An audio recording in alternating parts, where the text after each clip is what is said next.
Hello, and welcome to the Mobile User Acquisition Show, a podcast to help you unlock tremendous growth for your app. My name is Shamant Rao. I'm the CEO of the boutique growth marketing firm Rocketship HQ and host of the podcast Mobile User Acquisition Show. In each episode, we feature experts in the field of mobile growth and discuss strategies, tips, and pointers from the leading edge of mobile growth marketing. By the end of each episode, you will have gained actionable and tactical insights that will help you make more informed decisions in your own work around growth. The Mobile User Acquisition Show is produced by Meryl Vincent, Content Marketing Manager at Rocketship HQ. Our guest today is Jere Partanen, Principal at Sisu Game Ventures, a seed fund focused on games. In today's interview, Jere spills the beans on strategies for early stage fundraising, making the most of funds, what investors look for, typical pitfalls gaming companies fall into, managing growth with limited funds and fundraising challenges in a tough economy, and much, much more. Jere, welcome to the show. Hello. Nice to be here.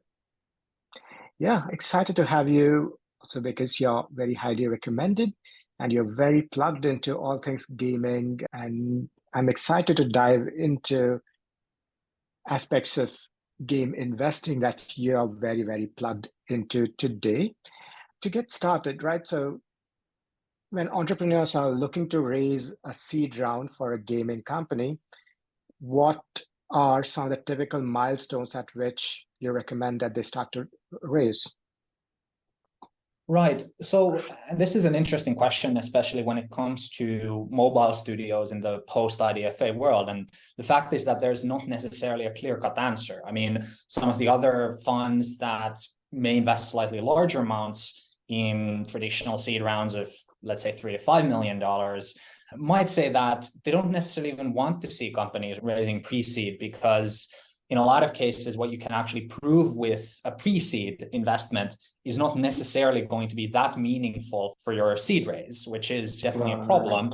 So there's not necessarily kind of the simple playbook for raising that you can run with nowadays after IDFA. And you could say that prior, you used to have these kind of well benchmark early retention and some monetization and obviously marketability metrics being able to justify a proper seed raise, but that's not necessarily the case anymore. And so we're not in a space where there are these typical milestones. It very much depends on the level of ambition for the project, what team you're working with. And for very experienced teams, I'd actually recommend you kind of raise with just a vision and a team and maybe some early marketability testing.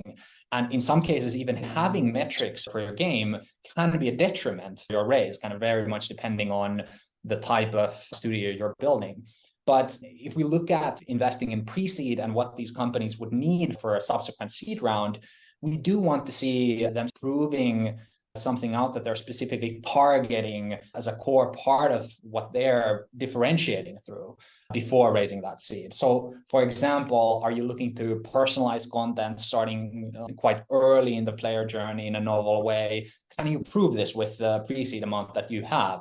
Or if you're not going for a pre-seed, can you prove this out during the bootstrapping phase? Definitely not easy, which is exactly the problem for a lot of mobile startups right now. Or is there a focus on improving the acquisition funnel in some meaningful way? And how would you showcase that this approach works? So it's not necessarily a clear milestone, because those early milestones are not as meaningful as they used to be. But if I were to give some more sort of generally applicable answer, I'd say that for seed, you would have to showcase meaningfully sized cohorts from an actual multi-month sort of timeline with enough content to show slightly longer term retention. And obviously, this can take a lot of different forms, and it is legitimately challenging for companies that don't raise initial money or their seed rounds are quite small. So I can't discount the challenge there. And maybe to finish off in this challenging environment, that is why a lot of gaming funds are not necessarily doing pre-seed anymore. And even for our fund, we're not moving away from it entirely, but there has to be something clearly novel, or the team just has to really justify making these types of investments nowadays. And just playing by the old playbook doesn't really make sense anymore. Yeah, and it's crazy how ATT has disrupted so much of the early process of the game, right? So as you said, marketability used to be a lot cleaner, a lot clearer. It used to be much more easier to get those early signals. In fact, I was talking to the head of UA at a publicly traded company, and they were like, we tried launching a couple of games in the last couple of quarters, and everything was so much more expensive and so much unclear as compared to the clear metrics they were getting pre-ATT, and that's completely understandable, right? So I know you briefly mentioned wanting to look at the retention metrics. So tell me a bit more about what are the key metrics or product readiness checkpoints that you would like to see when you're looking at a pitch? So in a lot of cases for us specifically, given that we're a pre-seed fund, there's not necessarily like clear product readiness in the first place. We very much invest in teams, and the product at that given moment when we invest is more of a reflection of how the team thinks, what their core expertise is, and obviously where certain gaps are. So it's not necessarily about where the product is or if there are these specific things that you're looking for. It's more that as an entrepreneur, for example, at pre-seed, are you showcasing that you're really testing the important things for your project specifically as early on as possible, showcasing that you're frugal about this, you can make things work with as little money as possible, essentially. Yeah. So if that means that you have only marketability metrics, but you have a very ambitious game that would be very difficult to build in a sense where you get like day 3 retention, for example, I mean, obviously in that case, it's difficult to expect meaningful retention metrics in that sort. So in a sense, we'd actually be more interested in seeing companies focus on interesting sort of unique operational approaches or different ways for building that sort of unique advantage for the company, for example, proprietary technology. Because the fact is that products at this early stage are almost always going to be extremely different from the ones that are being launched. So at an early seed, pre-seed, what you see about the product is sometimes just going to be very misleading for investors. And from our perspective, you can hurt yourself by focusing too much on the readiness of the product if you're not necessarily only looking at it as a proxy metric about how the founders think. Right. If I understand correctly, what you're really looking at is what's the vision for where this can be more than what is the product right now.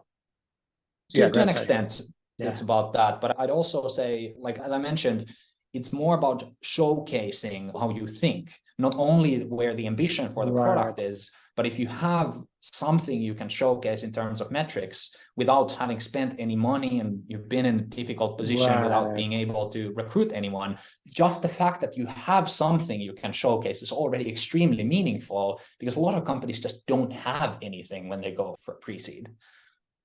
Yeah, definitely. Right. And once they raise a pre-seed round, what do you see are the common mistakes that companies make post pre-seed with the funds that they've raised, given they're at such an early stage? There is a sense, and that's a great question. I mean, the obvious answer is overspending, and overhiring is an insidious killer of a lot of startups, especially for founders that are less experienced. In mobile, you can make amazing things happen with very small, efficient teams. But I'd say secondly, there's this sense where some companies commit too early to certain ideas without having a level of humility in the face of a difficult market and continuing to probe that. So instead of doing that, some companies end up just like saying, we have these early metrics, we'll focus on this game. And then they spend far too much of their time and resources on that without having clear milestones at which you should potentially kill the game if it's not really getting to those benchmarks that you would like. We tend to see pivots constantly, and killing games is just the kind of how mobile tends to work. Hardly any company actually makes it with their first game. So one big mistake that we do tend to see is that companies when they pivot too far from their initial idea, to the extent that a lot of the insights that they've gotten in when it comes to building the first product are not going to be that applicable to your next title. So while you don't want to be too iterative in a way that you're not changing enough, there is that concern if you're changing genres or radically changing the core mechanic. What is the benefit you're getting from your initial game? In a lot of cases, it's not necessarily going to be all that meaningful if you're moving too far away from that. So I think those are some core problems we tend to see. Yeah, right. And I imagine it's also challenging just because they're operating with relatively limited time and resources, and it's easy for them to go to either extreme fairly easily. So I imagine that's an easy temptation to fall into. Right. I'd maybe add one more thing, because for seed and pre-seed startups, you have to keep thinking about when you can realistically start raising. So there is also a problem where we see some companies that have managed their roadmap in a way that they have, let's say, like 4 or 3 months of runway left when they actually need to go out to raise at their next round. And in this current market, 3 to 4 months is not necessarily going to be enough for you to actually raise. And in that case, I think the company and their investors have both made a mistake in assessing how far this company can get with a certain amount of money. Yeah, right. And you have to be more conservative, especially with the fundraising climate being rough, which also brings me to my next question, right? So it's my understanding from everything I'm hearing that fundraising has gotten a lot tougher for games. What are other factors that are contributing to this?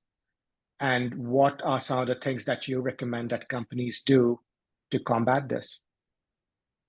Right. So, I mean, there's obviously a few low-hanging fruit, and you can argue about which one of these are the core issues. I'd personally claim that ATT is the primary culprit in mobile, but there is kind of this insidious combination with an increased cost of capital, which makes it more difficult for you to get that enough money to scale UA, when with longer payback periods becomes increasingly difficult. And VCs can't raise their subsequent funds, so they're more careful with their investments, supporting their existing portfolio, making these different types of bets outside the mobile. So I think that is contributing. Those are the two main factors contributing to a difficult environment. And when it comes to how companies can combat this, is like you really have to, and I'm talking about also founders who are thinking about their new company. There is the question about whether you even want to work through the common CAC LTV playbook anymore, or are you really forming your user acquisition strategy around something completely different? And I know a lot of companies are trying to focus more on influencers and approaches outside of traditional UA. So for a lot of founders, if you really have to ask yourself, are you bringing something new to the table in either UA or the actual game experience, to the extent that you can really justify going for funding with a traditional mobile idea? And in a lot of cases, I could tell these founders that, hey, there's so many approaches you can take outside just building a traditional studio. I mean, you can build tech, you can look at using that games experience, both in the UX and UA perspectives, in building like other consumer products. So this is kind of a rough answer in a sense, because I'm kind of saying that you have to really consider if a VC path for a mobile games company currently makes any sense. And in a lot of cases that we see, the answer is unfortunately no. So it's a rough market out there for sure. And then you also just have to be very cognizant about what VCs at different levels are actually looking for, so that you can like offer a realistic funding path if you are going for like pre-seed funding at first. So you have to understand, what do the milestones for seed and Series A actually look like, so that you can convince your initial investors that you've kind of thought through how the initial first few years of this company actually look in a strong case. Obviously, things will change, they always do, but there is a far cry from that. And founders where there's this kind of sense that they just don't understand how drastically the UA environment has changed and what sort of effects that has had on venture funds and their appetite for seed or Series A and so on. Yeah, right. And the first thing you said was about ATT, and I think it's very underappreciated as to how disruptive it is, even a couple of years in.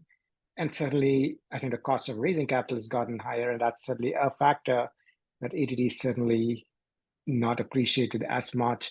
And it's not surprising that certainly a lot of folks still rely on traditional UA, but a lot of folks I know are also looking outside, as you said, influencers or other ways to really grow, and which again is easier said than done. It's not that straightforward as the traditional UA playbook, but it definitely makes sense to complement the traditional UA playbook with other approaches just now, right?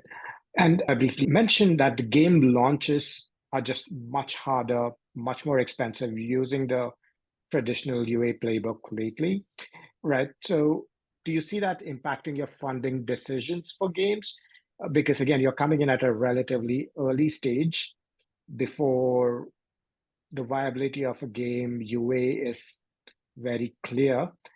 So how does that impact your funding decisions, and how does this impact the company's future planning and roadmap?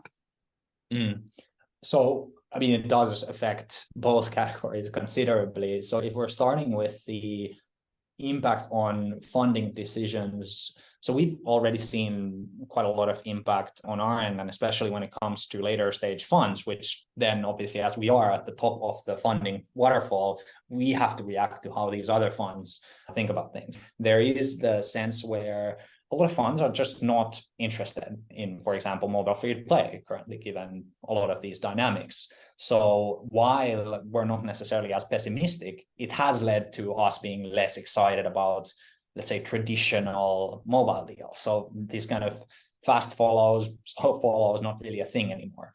And the second part of this is that we do tend to be a bit careful when it comes to pre-seed nowadays. We have to consider if pre-seed, let's say like a few $100K to $1 million investment actually nowadays makes much sense. If there is that gap at seed where a lot of these funds that used to be the ones funding these companies are not that interested anymore. I come back to what I said before previously, is that sometimes pre-seed doesn't make sense, and you want to go straight for seed, like a $3 to $4 million, for example, and that's not necessarily accessible for most founders. It's just reserved for those who have a lot of experience behind their belt. Maybe they've founded or sold companies prior.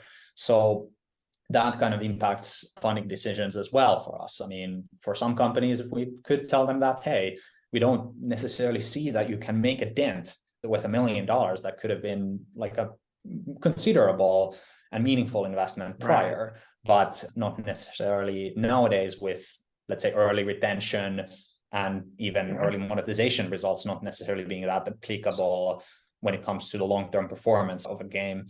And for us, what this looks like in practice is that we've just done fewer mobile deals. The ones we've done are very focused around specifically solving some of these problems. For example, using AI as a core part of your development stack in a way that you can just, let's say that 2 million that you raise lasts much longer. You can test more ideas. You can get more ideas in the hands of players to really de-risk properly.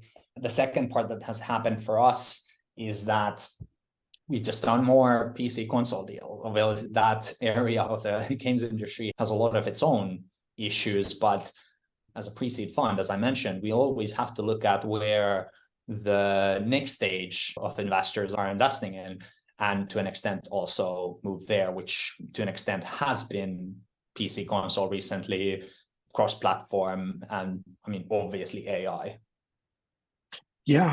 So planning for companies that we fund, there is that sense where a lot of these companies just have to look at their runway currently very strictly and see if they can extend that, let's say, to the early stages of 2025, see if the funding situation actually improves, if there are kind of certain solutions that you can see for current UA problems. So being more frugal is definitely a core concern. And we've been very clear with a lot of these founders that the landscape has changed to an extent that they cannot expect that the old burden of proof for a game is going to be enough anymore in the current environment. So it's just that companies have to be very cognizant about how this landscape moves ahead going forward from here.